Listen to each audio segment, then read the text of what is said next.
Patricia Gibson. Thank you, Mr Chair, and I want to begin by extending my thanks to the Honourable Member for Stockton-on-Tees for the tone and content of the way that he opened this debate this afternoon. The decision as to whether or not we permit farm animals to be kept in cages is not a party political issue, and nor should it be. And I'm sure that the almost 110,000 signatories to the petition come from a whole cross-section of the population, with a whole range of different political affiliations and none, as is the case today in this chamber. And this should surprise none of us, since it's very clear that animal welfare is an issue that matters very much indeed to the vast majority of the population, and certainly to the vast majority of my constituents in North Ayrshire and Arran. It has to be said that some 78% of people across the UK oppose factory farming practices, such as breeding chickens to grow unnaturally fast and keeping large numbers of animals inside crowded facilities as a means of producing affordable food. But putting a sentient being into a cage should be something from which we all instinctively recoil. To put animals in cages deprives them of expressing their natural behaviours and can only cause them suffering. And yet across the UK, as we've heard, millions of farmed animals are kept in cages. So it really is time to end the cage age once and for all. Now, if we look to our European neighbours, banning the caging of farm animals is set to come into force potentially by 2027, as well as seeking to ban the import of food from cage systems. And that's a critical point, as we've heard this afternoon. I recall, as the Brexit debate raged on, minister after minister came to the chamber and indeed to TV studios proclaiming confidently that leaving the EU would mean that the UK could forge ahead with improved animal welfare. Yet now, unless we get cracking, the UK is set to lag behind the EU, with the EU banning the import of food from cage systems, which will pose further implications for our farming exports. Therefore, instead of falling behind, across the UK, we should be working to secure a ban on farrowing crates for sows and individual calf pens. In its programme for government for 21-22, the Scottish Government committed to starting consultation this year on proposals to phase out cages for gamebirds, laying hens and farrowing crates for pigs.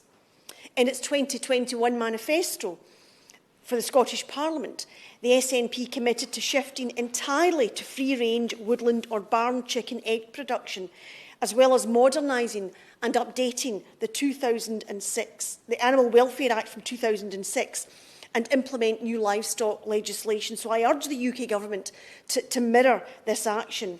We know the action we want to see cannot happen overnight, as we've already heard, but we need to get on with the transition that we all want to happen. Scotland's agriculture sector has some of the highest standards in the world, and it's really important that these standards are not sacrificed for trade deals with countries with lower standards.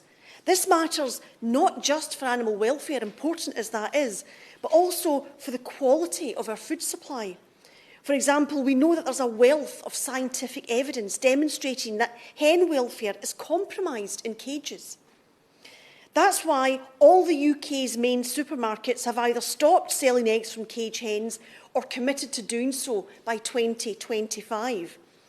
In addition, companies like Burger King and Tim Hortons have announced that they, with all their worldwide locations, will stop sourcing eggs and egg products from cage hens by 2025 in 92% of their markets, and by 2030 for the remaining 8%.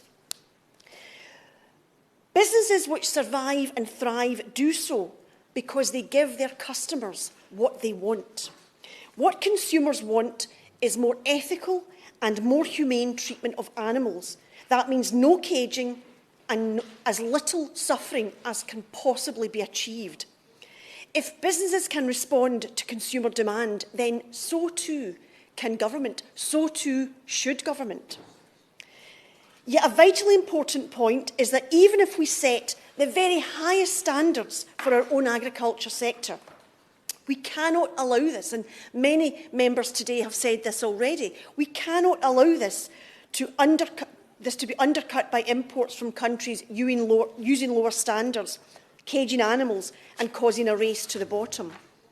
We know, for example, that barren battery cages banned in the UK in 2012 are legal in Australia, as are sow stalls, which were banned in the UK in 1999, but are legal in Australia.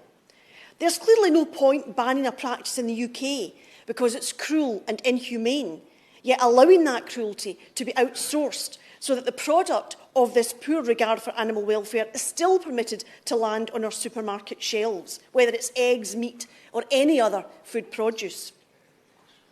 The EU has taken a lead on banning cage systems. The UK government must follow that lead. The SNP Scottish Government seeks to work collaboratively with the UK Government to ensure animal welfare legislation within the remit of the UK system is of the highest possible standards. And we in the SNP will continue to press the UK Government very hard not to undercut domestic farmers for trade deals with distant lands which treat animals in a way that we know the people of the UK strongly disapproves. As the Honourable Lady for Chatham and Aylesford and others have pointed out, this is a very important matter. This requires the UK Government to ask some very hard and searching questions when it comes to trade deals. And that's a critical point that we've heard this afternoon, and I know that the Minister will be keen to address that when she gets to her feet, because I know that she's listening, and I really hope that she heeds these calls for the sake of animal welfare, for the sake of the quality of our food, and for the sake of our agricultural sector as a whole.